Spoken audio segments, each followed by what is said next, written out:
put a Queensland jersey on Dane Gagai and he finds a way to score a try.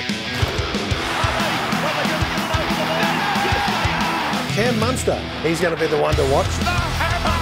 He deserves a try! Even though he's only young, he's such a big name, he's such a promising star. Well, we've seen plenty of this in Origin. This is one of the best. McCartney will score! And Queensland celebrates. He smashed. That's a brilliant rugby league try. Chip chasing you, no, something different, mix it up.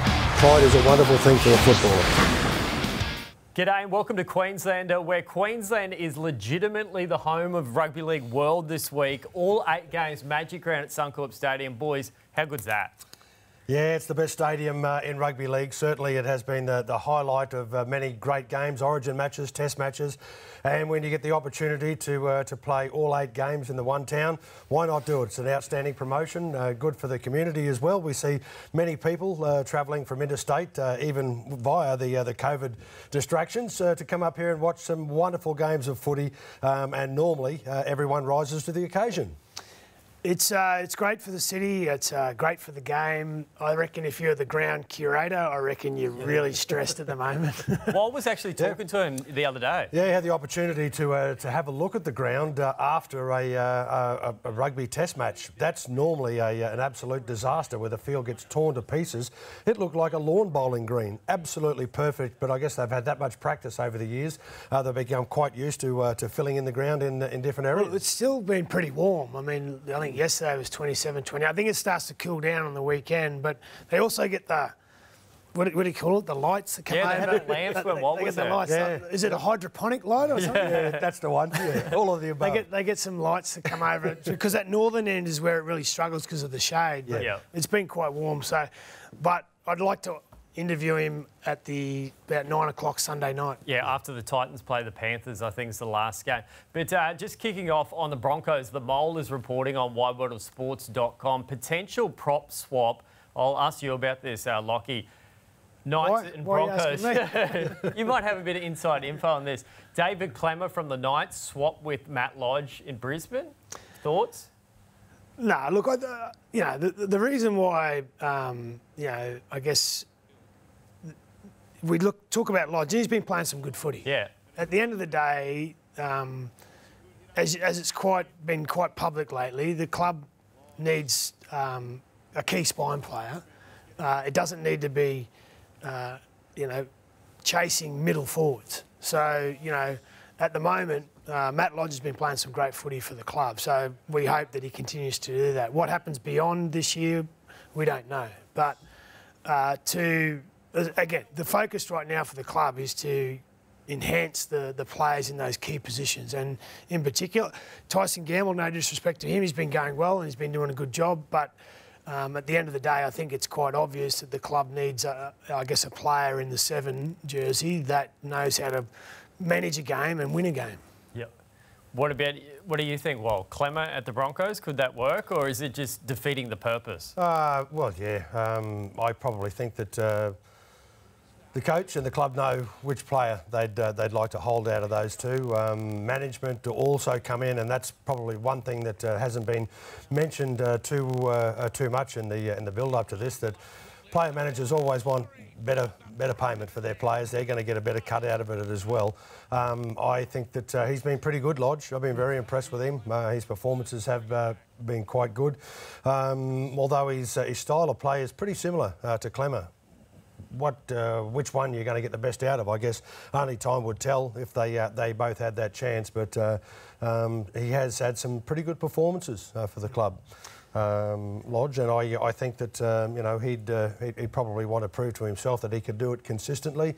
A decision's going to be made here, and it's not one that everybody will agree with, but that's the modern day game of rugby league at the moment. And I've got to say that managers play an enormous role, almost a bigger role than anybody else in the game of who's going to get the best payments, where and when. I think the other part to this story too now is with Carrigan going down with an ACL, Flagler gets a start. So the opportunity for Flagler to start the game as a middle forward, he might not be wearing the 10, but he's in the 13 jersey. I think that plays a part in the piece of this puzzle as well. Yeah, has to prove himself, Tom Flagler. Now, another person who is Definitely leaving. Xavier Coates going to the Storm. Is that a sign that these equalisation measures in the NRL aren't working? Because essentially the Wooden Spoon Club from last year has lost its only Origin player to the strongest club in the competition, the Premiers from last year. What do we do with that? Yeah, that's hard. I mean, he is a player that has shown enormous talent whenever he has the ball in his hands. Wonderful performances. Big, strong, fast. He can finish off movements quite well. You know, when it comes down to payments and who's offering more to get him out of the place and open the doors, you know, that it becomes another argument on just how much is enough money for a player that wingers are often insulted, I've got to say. They're the ones that finish it off, not start it or create it, but they should still get plenty of credit. Should it be enough to turn this movement around? Well, I guess only time will tell, and it's going to be the preference of the club and the coach. You certainly can't blame a player manager for wanting to move on and get more money, not just for their client but themselves. So it's a very difficult issue. But I've got to say he has been one of Brisbane's most consistent performers and has done so with almost monotonous regularity. You're into the managers today, Walt. Yeah, I know. Sticking into them. Haven't finished yet. We'll keep going on that. He is a good kid, but it is a good question because, you know, I guess what happens is no matter what sort of money you can offer someone, if they're not consistently winning footy games, they're not enjoying it. Yeah. And that means that the stronger teams can pick the best talent out of the teams that are struggling and just pull them out of there. In this case, this is what happened. So obviously Katoni Staggs was an important signing for the club. Jordan Ricky was an important signing for the club. You know, so that sort of, we felt that was, you know, going to build a little bit of momentum to say, hey, look, we're getting some key guys to stay here, and the future looks positive. So to lose Xavier's obviously very disappointing. But back to your question, I mean, you know, do you look at a draft? Yep. Because if you don't give those clubs at the bottom some sort of advantage to get better talent to their club, you could be down the bottom of the table for quite a while. Yeah. And one team that is rising at the moment, Titans had a win on the weekend, but they leaked a lot of points again. While they seem to do that every week, 24 plus. This time against the West Tigers. What's wrong with their defence? How do they fix that? Yeah, it's pretty hard. I guess you'd have to know exactly what's the law in the defence at the Titans. In some games, they've seemed to have done it quite comfortably, quite easily, and they've looked like that they've had great structure in their defensive line that hasn't had any difficulty in being able to stop some of the top sides in the competition. This one certainly wasn't one of those performances that they could feel all that proud of. I think their coach, he'll sit down and just try and work out, firstly, was it the pattern, the defensive pattern, which was leaking, or was it a particular individual's performance? And if so, how can they fix that? Everybody has an off day. Whether it was one of those, I guess, only time will tell, but they've been very good in defence on a number of their performances this year, and most of those have been against the better sides. Yeah, they were, you know, I guess they were, what is it? How many points were they up against the Broncos? 22-0. 22-0, and there was like 30-something points unanswered. Look, for me, that it's an intensity issue, and it's understanding the game and where it's at and what you need to do. And that, for me, it comes down to leadership. I mean, I was down in Sydney and watched the Roosters play, and they've been sort of knocked around with injuries, but just their intensity for 80 minutes, even though they had a lot go against them from the perspective of injury and whatever else happened in the game, came down to leadership. You know, you got JWH in the middle there. And you've got, you know, other players that are in that squad. Tedesco at the back. Yeah, and they drive that. So for me, it's not a system issue. It's not an individual issue. It's a leadership thing. And the change in their halves at the moment, the Titans, Tanner Boyd came in, did an admirable job last week against the Tigers, replacing Ash Taylor. Does that create a bit of a conundrum when he comes back, Ash Taylor? Well, if they keep winning with Tanner Boyd, you just stick with Tanner Boyd while Ash is injured? Well, there's always that old saying, of course, if it ain't broke, don't fix it. And a lot of coaches will work off that. But if Tanner Boyd wasn't regarded as being the first choice, it's pretty hard not to go back and put the player in that was the first choice. So it's a difficult issue. I think the coach is going to have a tough time making his mind up on that one. Yep. Yeah, well, I think when you see that you're winning with a particular combination, it's hard to change that. And I think Ash has played some of his better football this year. He's been very good in defence, but I think based on the results, I think it'd be hard to leave Tanner out. Now, Queensland's other team, the Cowboys, you were up there live watching it on the sideline. Well, how crucial was that win in the derby against the Broncos for them? Oh, it was a necessity. I think they were probably questioning their own strength, just how good they were.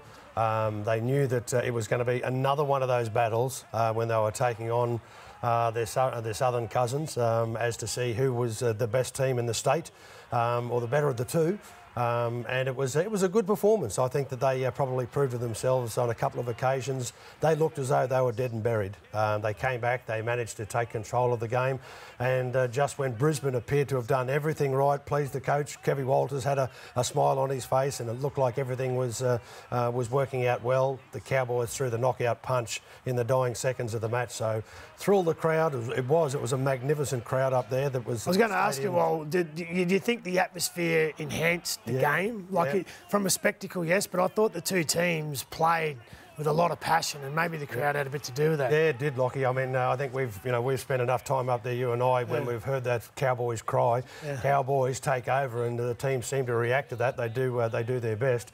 But it was one of those efforts, I think. Certainly the coach is going to be overjoyed with what he's seen, because it did appear on a couple of occasions that they had nothing left, the Cowboys, but they didn't give in. They gave it their best shot right at the end, and just to see the look on the faces, though, of the Broncos players was absolutely shattering. Thanks for reminding us. But the other end of the game was the start with Carl Webb. Yeah. That was good scenes too. Michael Morgan as well did a lap of honour for that one. Yeah, it certainly was, and there were plenty of people there. It brought everybody to their feet. There was a fair bit of emotion on show. Emotion on show at the end of it, unfortunately for Broncos fans, but it brought the Cowboys fans to their feet. But what a great game of footy it was between the two teams. And I said after the game, Lockie, sometimes it's not the same style of football when Brisbane play North Queensland as you'll get when Brisbane play the Rabbitohs or a Sydney team, where it's a little bit of a knockout derby. They're desperate to be able to do it, give your opposition no chance whatsoever. When it comes to the Queensland derby, it's all about pride. They out-attack each other, and I still say it was one of the greatest grand finals I've ever seen between those two. It was shattering for the Brisbane boys. I was happy. I'm a Cowboys fan. I'm happy. And one person in particular. I think, but they played wonderfully talented football against each other, where there's a fair bit of pride on the line. I think the easiest way to explain it is you know what it means to the fans of the Cowboy fans and the Broncos, and it's like when you play Origin. I think you come knowing that there's so much expectation, and we're well supported in North Queensland, the Broncos. So when you come, the crowd's generally 50-50, and whoever's winning at the end, that's who they're cheering for, right? So it was just good to see the atmosphere and good to see another local derby go down to the wire. And Lockie, now that's 4 out of the past 5 North Queensland's won. What's your gauge on them? Do they have enough quality to maybe sneak into the finals? Well, I thought out of the wins they've had recently, I thought that was probably their best, because it was the Broncos were good, and they had to. I guess they had to win it from behind. They had to grind their way back into, and that's what I guess the better teams know how to get in an arm wrestle and win that arm wrestle, and they did that. So I thought, out of the wins that they've had in the last 5 rounds, I think that's been their best, and that'll give them a lot of confidence. Yeah, and I think there was a fair bit that had to do with the Michael Morgan lap of honour prior to the match. The players, they all took a little bit of a look at that to see exactly what it meant. The crowd was a magnificent crowd, their biggest of the season, and they were all there to not just see the Cowboys try and knock up a win, but to also farewell Michael Morgan, and it was a fair bit of pride on show and that, and I think everybody that was up there certainly felt their best for him and wished him all the best, but boy, it brought a bit of emotion into the game that was about to take place. And they reverted back to their old plan. Jason Taumalolo played big minutes in that game. I think 71, 72 minutes. You watched it from the sideline. Well, is that the right thing to do with him? You watched him up close. Did he have that intensity all match? I think it's what he wants to do himself. Yeah. He's one of those players, when he wants to run through a brick wall, he will do it quite comfortably. Yep. He said that at the end of the game, he wanted to be injected into the game and be able to spend much more time on the field. He got what he wanted and he performed accordingly. He's a freak. Yeah. Hasn't played for a while. I mean, I'm sure there would have been a coach-player conversation, and Jason would have said, well, this is what I prefer to do, because he comes on, goes hard early, has a little spell, and they get him back on before half-time, and then his second stint's always better. And hence, when he scores the try at the end, that's what he's used to doing. He comes home strong. Yeah, just wish it was against somebody else other than the Broncos. Yeah, well. He almost scored the try just before half-time. That was great, seeing him take that tap, and it was like 5 Broncos players. Yeah, Flagler did well there. Yeah, and I actually thought, and I think I said it in the commentary I was doing for radio, that should have been a penalty try. You had somebody that created a foul.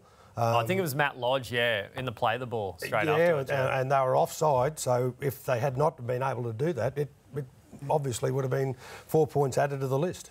Now, there's just a month to go, or less than a month now, Lockie, till you pick your Queensland Origin side with the Maroon selectors. It seems like it's come up like that. I'm going to put you on the spot.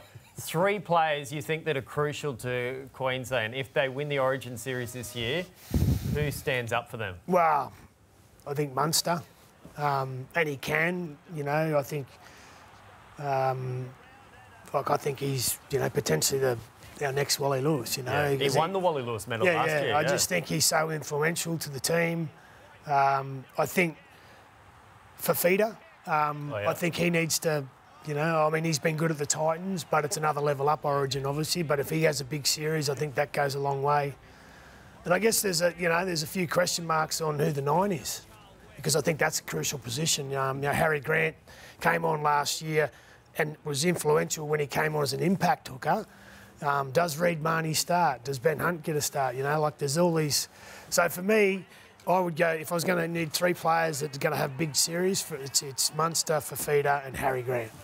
Your reaction to that? Well, agree, disagree? I agree perfectly. Well, I've been filling Harry Grant's pocket for the last 12 months. Ever since I saw him play, I still remember watching him play.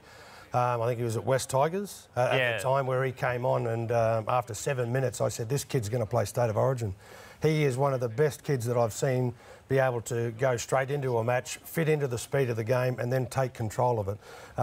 Interesting to see how or where he'll be selected, obviously, whether it be in the starting side or on the bench, and I guess that'll be up to exactly what the coach wants, how he wants to use him, but we've got a pretty handy talent on board there. And the Storm, Lockie, have confirmed that Munster and Grant won't play for at least the next 2 weeks. Potentially might only play one more time before Origin. Is that a bit of a worry? Well, the only worry I've got is that the game they come back's against the Broncos. Look, I don't think it's an issue with Munster. He's played enough football. Harry Grant's a little bit different because, it depends on what the coach, whether he wants to go with a workhorse to start the game and then bring Harry on. Because if you look at, Jake Friend did a wonderful job there last year, but Harry Grant, when he came on, was, had a lot of impact in the game. So that might be the method he wants to go with again. If Harry Grant is to play that role, then, only having 1 game under his belt's not a big issue. Yeah, I think that wraps it up for this week. Make sure you stay tuned to Channel 9 this week. Footy live and free Friday night, Saturday night, Sunday night. Magic Round. How good is it? Stay tuned. Wide World of Sports, NRL on 9, your home of rugby league.